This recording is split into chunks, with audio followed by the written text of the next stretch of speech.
जय हिंद बच्चों, आपका बहुत बहुत स्वागत है। मैं डॉक्टर वीना शर्मा, वीना की वाणी चैनल में आपका बहुत बहुत स्वागत करती हूँ। ग्रेड 12 से पहलवान की ढोलक, फणीश्वर नाथ रेणु का लिखी हुई एक कहानी है। आज हम इस पाठ के सार के साथ आगे बढ़ते हैं और इस चैप्टर को कवर करने की कोशिश करते हैं। अगर आपको मेरा चैनल जरा भी अच्छा लगता हो, मेरा पढ़ाना अच्छा लगता हो, तो प्लीज मेरे चैनल को लाइक, शेयर एंड सब्सक्राइब जरूर करें। आपके मोटिवेशन से, आपके थोड़ी सी हेल्प से हम ऊर्जान्वित होते हैं, हमें बहुत मोटिवेशन मिलता है। तो प्लीज आपसे रिक्वेस्ट है, आप जरूर सब्सक्राइब करें। पहलवान की ढोलक फणीश्वर नाथ रेणु की लिखी हुई एक बेहद खास कहानियों में से एक है। कहानी में मुख्य रूप से लुट्टन नाम के एक पहलवान की हिम्मत और जीने की जो ऊर्जा है उस बारे में वर्णन किया गया है। गांव में हैजा और मलेरिया बहुत बुरी तरह से फैला हुआ था। रात का समय था और भयानक सन्नाटा पसरा हुआ था। आकाश में तारे चमक रहे थे और इसके अतिरिक्त रोशनी का कहीं से कोई नाम नहीं था। क्यों? क्योंकि वो रात अमावस्या की काली रात थी। जंगल से गीदड़ व उल्लुओं की डरावनी आवाज सता रही थी और वो शांत वातावरण को यदा कदा भंग कर रही थी। झोपड़ियों में पड़े मरीज हरे राम हे भगवान की आवाज लगा रहे थे। बच्चों के निर्बल कंठों से माँ माँ की चीत्कार के साथ रोने की आवाजें आ रही थी। कुत्ते जाड़े के कारण राख की ढेरों पर शरीर को सिकोड़ कर पड़े हुए थे और जब वे रोते थे तो वातावरण में और दहशत फैल जाती है। बिल्ली और कुत्ते जब रोते हैं तो अचानक ऐसा लगता है जैसे उन्हें कोई अदृश्य शक्ति दिखाई दे रही है जो इंसानों को नहीं दिखाती और वो खतरे को भांपते हैं और उसी खतरे की कल्पना से लोगों के हृदय कांप उठते हैं। रात्रि के इस भयावह वातावरण में लुट्टन पहलवान की ढोलक निरंतर बजती रहती है। दिन हो या रात, ढोलक की आवाज चट धा गिरदा, आजा भिड़ जा, बीच बीच में चटाक धा और चटाक चट धा, यानी कि उठक पटक कर दे, उठा कर पटक दे, ये सारी आवाजें आती रहती हैं। यह आवाज मृतक जैसे गांव में संजीवनी शक्ति भरती थी। जिले भर के लोग लुट्टन पहलवान के नाम से परिचित थे। लुट्टन की शादी बचपन में ही हो गई थी। वह जब 9 वर्ष के थे तब उनकी शादी हो गई। माता पिता की मृत्यु हो गई और उनका लालन पालन उनकी सास ने किया। बचपन में वे गाय चराते, धार से दूध पीते और कसरत किया करते। गांव वालों से सास को मिली तकलीफों का बदला लेने की आकांक्षा उन्हें पहलवान बना दिया। अब वह कुश्ती लड़ने लगे थे। एक बार लुट्टन श्यामनगर में होने वाले कुश्ती के दंगल को देखने गए। दंगल में पंजाब से अपने गुरु पहलवान बादल सिंह के साथ चांद सिंह नाम का एक पहलवान भी आया था। उसने अपनी उम्र के सभी पहलवानों को पछाड़कर शेर के बच्चे की उपाधि प्राप्त भी कर ली थी। चांद सिंह से भिड़ने की हिम्मत किसी पहलवान में न थी। वह अजीब किलकारी भरता हुआ अखाड़े में लंगोट घुमाकर अपने न हारने की घोषणा किया करता था कि उसे कोई अखाड़े में हरा नहीं सकता, इसका वो दम्भ भरा करता था। श्यामनगर के राजा चांद सिंह को अपने दरबार में रखने की सोच ही रहे थे कि लुट्टन ने चांद सिंह को चुनौती दे दी। दर्शकों ने लुट्टन को पागल समझा। कुश्ती प्रारंभ होते ही चांद सिंह बाज की तरह उस पर टूट पड़ा। राजा साहब ने कुश्ती रुकवाकर लुट्टन को समझाया और कुश्ती से हटने को कहा, किंतु लुट्टन ने राजा से लड़ने की इजाजत ही मांग ली। लुट्टन को मैनेजर से लेकर सिपाहियों तक ने खूब समझाया, पर मजाल है जो लुट्टन माने। और लुट्टन ने राजा से कहा, सरकार, यदि आपकी आज्ञा ना मिली तो मैं पत्थर पर सिर मार मार कर मर जाऊंगा, पर मैं कुश्ती जरूर लड़ूंगा। भीड़ में बड़ी व्याकुलता थी, अधीरता थी, बेचैनी थी। पंजाबी पहलवानों का समूह लुट्टन को गाली दे रहा था। चांद सिंह खड़ा खड़ा मुस्कुरा रहा था। कुछ लोग लुट्टन को लड़ने की अनुमति देना चाहते थे और विवश होकर राजा ने भी अनुमति दे ही दी। बाजे बजने लगे, किंतु लुट्टन का ढोल भी अपनी धुन में बज रहा था। चांद सिंह ने लुट्टन को कसकर दबा लिया था। वह गर्दन पर कोहनी डालकर चित्त करने की कोशिश कर रहा था। दर्शक और चांद सिंह का जो गुरु था बादल सिंह, चांद सिंह को उत्साहित कर रहे थे। वो उनको मोटिवेट कर रहे थे, बढ़ा रहे थे उनका उत्साह। लुट्टन की आंखें बाहर निकल रही थी, छाती फटने को हो रही थी। उसके साथ केवल ढोल की आवाज थी जिसकी ताल पर वह अपनी शक्ति, हिम्मत व दाव पेच की परीक्षा ले रहा था। ढोल ने धाक धिना तिरकट धिना की आवाज दोहराई, जिसका अर्थ लुट्टन ने लगाया, दाव काट और बाहर हो जा। और लुट्टन ने नीचे से निकलकर चांद सिंह की गर्दन कब्जा ली। ढोल ने चटाक धा, यानी कि उठा के पटक दे। कहा कि लुट्टन ने चांद सिंह को जमीन पर दे मारा, मानो ढोलक की आवाज से वो कोई संदेश पा रहे हों कि उठाकर पटक दे और बाहर निकल जा। तो इस तरह से वो उस इंस्ट्रक्शन को ढोलक की आवाज को फॉलो करते हुए चांद सिंह से लड़ रहे हैं। ढोलक ने दिन दिख दिना की आवाज निकाली तो चांद सिंह को लुट्टन ने चारों खाने चित्त कर दिया। अब ढोलक ने धागिड़ वाह बहादुर की ध्वनि की तो जनता ने माँ दुर्गा की, महावीर जी की, राजा श्याम नंद जी की जय जयकार कर दी। लुट्टन ने श्रद्धा पूर्वक ढोल को प्रणाम किया और राजा साहब को गोद में उठा लिया। राजा साहब ने लुट्टन को शाबाशी दी और लुट्टन को सदा के लिए अपने दरबार में रख लिया। पंजाबी पहलवान चांद सिंह के आंसू पोंछ रहे थे और दूसरी ओर जो पंडित थे वो क्षत्रिय मैनेजर भी दबी जबान से उसकी नियुक्ति का विरोध कर रहे थे। उनका तर्क था कि लुट्टन क्षत्रिय नहीं है। राजा ने तर्कों को खारिज कर दिया और लुट्टन के लिए सारी व्यवस्था कर दी। कुछ लोग नहीं चाहते थे कि राजा उनको अपने दरबार में रखे, लेकिन राजा ने एक न सुनी और अपने दरबार में रख लिया। लुट्टन ने भी कुछ ही दिनों में सभी पहलवानों को आसमान दिखा दिया, जिसमें काले खां नाम का भी प्रसिद्ध पहलवान मौजूद था। क्षेत्र के सभी पहलवान लुट्टन से हार चुके थे, अतः सब लुट्टन दर्शनीय जीव बन गए, यानी कि सब लुट्टन को दिव्य मानने लगे, बहुत दर्शनीय मानने लगे। और वे मेलों में घुटनों तक लंबा चोगा पहने अस्त व्यस्त पगड़ी बांधकर मतवाले हाथी की तरह घूमता चलता था। हलवाई के आग्रह पर 2 सेर रसगुल्ले खा जाता। 2 सेर मतलब 2 किलो। 8-10 पान एक बार में ही मुंह में रख लेता। वह बच्चों जैसे शौक करता, जैसे आंखों पर रंगीन अबरक का चश्मा, हाथ में खिलौनों को नचाता, मुख से पीतल की सीटी बजाता हंसता हुआ लौटता। दंगल में उससे कोई भिड़ने की हिम्मत नहीं करता था। यदि कोई लड़ना चाहता तो राजा साहब अनुमति ही नहीं देते थे। इस प्रकार 15 वर्ष बीत गए। उधर पहलवान की सास व पत्नी दोनों मर चुकी थीं। लुट्टन के 2 पुत्र थे और दोनों ही पहलवान। लड़कों को देखकर लोग कहते, वाह, बाप से भी बढ़कर निकलेंगे। दोनों ही लड़के राज दरबार के भावी पहलवान घोषित हो चुके थे। तीनों का भरण पोषण दरबार से हो रहा था। बेटे भी और पिता भी तीनों ही राज दरबार में नियुक्त हो चुके थे। लुट्टन ने लड़कों से कहा, मेरा गुरु कोई आदमी नहीं बल्कि ढोल है, अतः अखाड़े में उतरने से पहले ढोल को प्रणाम करना। और उसने लड़कों को पहलवानी के सब गुण सिखा दिए। अचानक राजा जी का स्वर्गवास हो गया और नए राजकुमार ने विलायत से लौटकर कामकाज अपने हाथों में ले लिया। राजकुमार ने प्रशासन को चुस्त दुरुस्त करने की दृष्टि से तीनों पहलवानों की छुट्टी कर दी। अतः तीनों बाप बेटे ढोल कंधे पर रखकर अपने गांव लौट आए। गांव वाले किसानों ने इनके लिए एक झोपड़ी डाल दी, जहां ये गांव के नौजवानों व ग्वालों को कुश्ती सिखाने लगे। खाने पीने के खर्च की जिम्मेदारी गांव वालों ने ही ले ली थी, किंतु गांव वालों की व्यवस्था भी ज्यादा दिन ना चल सकी। अतः लुट्टन के पास सिखाने के लिए अपने दोनों पुत्र ही थे। गांव पर भयानक संकट आया और पहले सूखा पड़ा, अन्न की कमी हुई और फिर मलेरिया और हैजे का भी संक्रमण हो गया। बीमारी ने पूरी तरह से गांव पर आक्रमण कर दिया। गांव में घर खाली हो गए। प्रतिदिन 2-3 मौतें होने लगी। लोग एक दूसरे को ढांढस बंधाते और सूर्यास्त होते ही वे घरों में घुस जाते। सब चुप रहते। ऐसे में केवल पहलवान की ढोलक ही बचती रहती थी। गांव के आधे मरे हुए, औषधि उपचार, पथ्य विहीन प्राणियों में, यानी कि भोजन नहीं है, दवाई नहीं है, आधे मरे से कि ढोलक की आवाज ही उनकी संजीवनी मानो बनी हुई थी। ढोलक की आवाज उनमें ऊर्जा का संचार करती थी। ऐसी स्थिति में एक दिन पहलवान के दोनों बेटे भी चल बसे। एक लंबी सांस लेकर लुट्टन ने कहा, दोनों बहादुर गिर पड़े। उस दिन लुट्टन ने राजा साहब द्वारा दी गई रेशमी जांघिया पहनी, शरीर में मिट्टी मलकर कसरत की और फिर दोनों पुत्रों को कंधे पर लाद कर नदी में बहाया। इस घटना से सारे गांव वालों की जैसे हिम्मत ही टूट गई हो।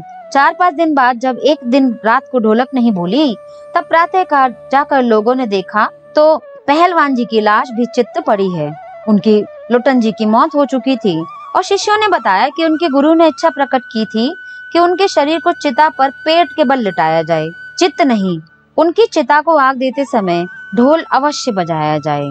यहाँ पर लुट्टन का जो किरदार है बहुत ही जीवंत है और किसी भी क्षण में वो अपने आप को निराशा से नहीं भरते। बेटों की मृत्यु, पत्नी की मृत्यु, सास की मृत्यु, बड़ा लड़ने के लिए भी जोखिम उन्होंने लिया और अंत समय भी उन्होंने अपनी बड़ी ही शानदार तरीके से जीवन को जिया। जैसे इच्छाओं से वो जीते थे। जीवन को जीने की जो ऊर्जा लुट्टन सिंह में दिखाई देती है, ऐसी ऊर्जा हर प्राणी के अंदर होनी चाहिए। निश्चित ही जो लुट्टन सिंह है, जो लुट्टन पहलवान है, वो प्रेरणा का पात्र है और हमेशा लोगों को वो प्रेरित करते रहेंगे।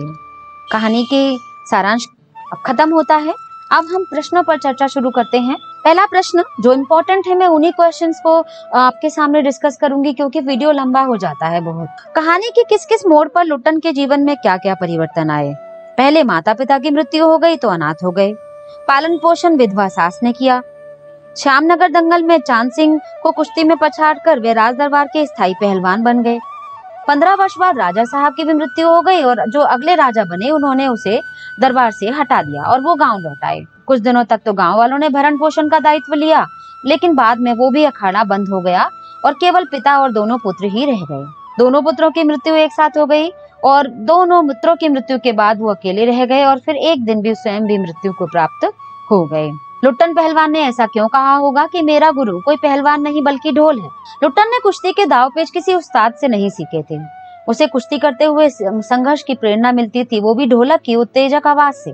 जब ढोलक पर थाप पड़ती थी तो पहलवान की नसें उत्तेजित हो जाती थी, उनमें ऊर्जा बढ़ जाती थी और उसका तन बदन लड़ने के लिए मचलने लगता था। श्यामनगर के मेले में उसने शेर के बच्चे चांद सिंह को इसी आवाज के बल पर हराया था और इसी कारण वह कुश्ती भी जीता था।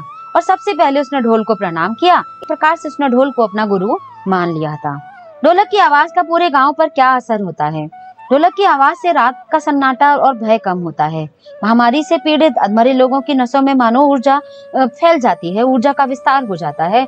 बच्चे बूढ़े जवान सबकी आंखों के सामने दंगल का दृश्य और उत्साह नाचने लगता है। मरने वाले रोगी मौत से बच नहीं पाते, किंतु जीते जी मौत का डर उन्हें कम करता है, सताना बंद कर देता है और वो आराम से मर पाते हैं। इस प्रकार ढोल की आवाज उनके जीवन में कष्टों को कम करने में सहायता देती है। आकाश से टूटकर यदि कोई भावुक तारा पृथ्वी पर जाना भी चाहता है तो उसकी ज्योति और शक्ति रास्ते में ही शेष हो जाती है। अन्य तारे उसकी भावुकता असफलता पर खिलखिलाकर हंस पड़ते हैं। लेखक अमावस की रात में चमकते और टूटते तारों की रोशनी पर प्रकाश डालते हैं। महामारी से पीड़ित लोगों की दुर्दशा पर भावुक होकर एक तारा आकाश से टूटा और सांत्वना देने के लिए पृथ्वी की ओर दौड़ा, परंतु वह बेचारा भी क्या करे, वह इतनी दूर है कि उसकी ज्योति और शक्ति रास्ते में ही खत्म हो जाती है। अन्य तारे उस टूटे हुए चमकीले तारे को देखकर, असफलता को देखकर भावुकता से हंसने लगते हैं। अर्थात आकाश में कहीं तारे टूट टूट कर गिरते हैं तो कहीं चमकते हुए स्थिर खड़े रहते हैं। अगला क्वेश्चन है, ढोलक की थाप मृत गांव में संजीवनी शक्ति भरती थी। कला से जीवन के संबंध को ध्यान में रखते हुए चर्चा कीजिए। कला और जीवन का अटूट संबंध है। कला के विभिन्न भेद हो सकते हैं। संगीत और काव्य की श्रेष्ठता सभी स्वीकार करते हैं। कवियों ने मरते हुए निराश वीरों में वीरता का संचार किया है। वीरगाथा काल में साहित्य एक ऐसा माध्यम हुआ करता था जब ऊर्जा का स्रोत राजाओं की वीरता में युद्धों में दिखाई देता था। अपनी अल्पवयस्क रानी के प्रति आसक्त मिर्जा राजा जयसिंह को बिहारी के एक दोहे ने ही जगा दिया था। अकबर से संधि का मन बना लेने वाले महाराणा प्रताप को कवि के एक पत्र की 2 पंक्तियों ने ही दृढ़ बना दिया था। आल्हा काव्य पढ़कर या सुनकर लोगों के मन में जोश आ जाता है। वाद्य यंत्र भी व्यक्ति को कुछ न कुछ देते ही हैं, ऊर्जान्वित करते हैं, ऊर्जा देते हैं और वाद्य यंत्रों के स्वरों पर सुनकर पैर झूमने लगते हैं, नाचने लगते हैं। शादी ब्याहों में आपने देखा तेज आवाज ढोल की बजती है तो कैसे लोग थिरकने लगते हैं और कंठ से मानो फूट निकलते हैं और शरीर उछल कूद करके नाचने गाने लगता है। महामारी से पीड़ित गांव की दुर्दशा का चित्रण कीजिए। लेखक के गांव में महामारी बुरी तरह फैली हुई थी। मलेरिया और हैजे ने सबको अपनी चपेट में ले लिया था। रोज 2-4 लाशें हर घर से उठती ही थी। दिन भर लोग खांसते, परेशान होते, कराहते, खांसी के मारे उनका बुरा हाल था। शरीर में इतना भी दम नहीं था कि वे रो सकें, चिल्ला सकें। माताएं अपने मरते हुए बच्चों को बेटा कहने की शक्ति भी नहीं जुटा पाती थी। कोई उल्टी करता, कोई हे राम कहता, कोई भगवान को पुकारता। बच्चे भी दुर्बल कंठ से माँ को पुकार कर रो पड़ते थे। हालत इतनी बुरी थी कि रात होते ही वातावरण में भयानक सन्नाटा छा जाता था। अंधेरी रात आंसू बहाती प्रतीत होती थी। सियार, उल्लू, कुत्ते मिलकर रोते थे और जिसमें रात की भयानकता और भी ज्यादा बढ़ जाती थी। बीमारी, महामारी का प्रकोप हर 100 वर्षों में होता आया है। कभी फ्लू आया, कभी हैजा, कभी मलेरिया और कभी कोरोना। ऐसे ही महामारी हमेशा से सताती आई है। यहाँ पर भी ऐसा ही कुछ दृश्य दिखाई देता है। रात के भयानक सन्नाटे में पहलवान की ढोलक क्या करिश्मा करती थी। रात के भयानक सन्नाटे में पहलवान की ढोलक आशा और जीवन की ऊर्जा भरती थी। वो प्रेरणा देती थी मानो अभी जीवन के क्षणों में कुछ उत्साह बाकी है, हमें धैर्य रखना चाहिए। मानो रात की भयंकरता को वो कम कर देती थी और मरते हुए लोगों में सी निराशा को दूर करने वाली संजीवनी का काम करती थी। लुट्टन सिंह और चांद सिंह की कुश्ती में किसे समर्थन मिल रहा था और क्यों? लुट्टन सिंह और चांद सिंह की कुश्ती तो आरंभ हुई। आसपास जुटे जो राज कर्मचारी थे, अन्य लोग चांद सिंह का समर्थन कर रहे थे। और लुट्टन सिंह को कोई जानता भी नहीं था। अचानक लुट्टन सिंह दंगल में उतर आए और चांद सिंह को, जो पहले से मशहूर पहलवान थे, उन्हें शेर के बच्चे की उपाधि भी मिल चुकी थी और वो लोगों के मन में बस चुके थे। और स्वाभाविक रूप से लोग, जो उनके फैन फॉलोअर्स थे, वो उनको जीतते हुए देखना चाहते थे और इसीलिए लोग चांद सिंह का समर्थन कर रहे थे, लुट्टन सिंह का नहीं। लुट्टन सिंह पिता के रूप में कैसे थे? लुट्टन सिंह एक योग्य और कर्तव्य की पूर्ति करने वाले पिता थे। उन्होंने अपने बच्चों का बड़ी सावधानी से लालन पोषण किया। पत्नी की मृत्यु हो जाने के बाद भी मां का वियोग उनको महसूस नहीं होने दिया। बच्चों का दायित्व स्वयं ले लिया और अपने बच्चों को न केवल पहलवानी के गुण सिखाए बल्कि सामाजिक व्यवहार के ढंग भी उन्होंने सिखाए। महामारी से ग्रस्त होने पर भी बच्चों को हर तरह से उत्साह दिया, लड़ने की प्रेरणा दी, कभी रोना धोना कमजोरी उन्होंने नहीं सिखाई। मृत्यु हो जाने पर भी उन्होंने बड़े सम्मान से उन्हें कंधों पर सवार करके नदी में विसर्जित कर दिया। बहुत अच्छा चैप्टर है। पहलवान के बेटों की मृत्यु पर गांव वालों की हिम्मत कैसे टूट गई।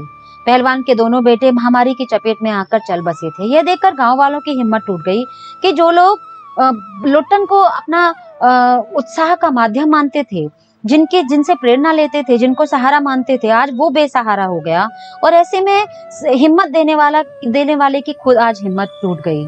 आज वो दोनों बेटों को खोने के बाद दुनिया में अकेला रह गया और ऐसा टूटा हुआ व्यक्ति कैसे लोगों के दिलों में ढांढस को बंधा पाएगा, ये प्रश्न यहाँ पर उनको सता रहा था। पहलवान की ढोलक कहानी के प्रारंभ में चित्रित प्रकृति का स्वरूप कहानी के भयावहता की ओर संकेत करता है। कैसे? पहलवान की ढोलक कहानी का आरंभ महामारी के दिनों से होता है। लेखक ने महामारी की जो भयंकर दशा है उसको दिखाने के लिए प्रकृति का बहुत भयानक चित्रण किया है। रात में गिदड़ों की चित्कार, उल्लुओं की आवाजें, कुत्तों का रोना, लाशों का उठना, लोगों की करुण चीत्कार और शमशान जैसे दृश्यों को उन्होंने उपस्थित किया है। इससे लोगों में डर, महामारी के प्रति भय का वातावरण दिखाई देता है, जो डराने वाला है, जो धैर्य को कम करने वाला है, हिम्मत को तोड़ने वाला है। ऐसा वातावरण गांव में दिखाई देता है और ऐसे वातावरण में ऊर्जा का एकमात्र स्रोत है पहलवान की ढोलक, लुट्टल पहलवान की ढोलक, जो हमें यहाँ पर दिखाई देती है। उम्मीद है आपको पाठ का सार पसंद आएगा, प्रश्न उत्तर से आप संतुष्ट होंगे। यदि आपको वीडियो जरा भी अच्छा लगा हो तो please like, share and subscribe. Thank you so much. जय हिंद, जय भारत। बहुत बहुत धन्यवाद।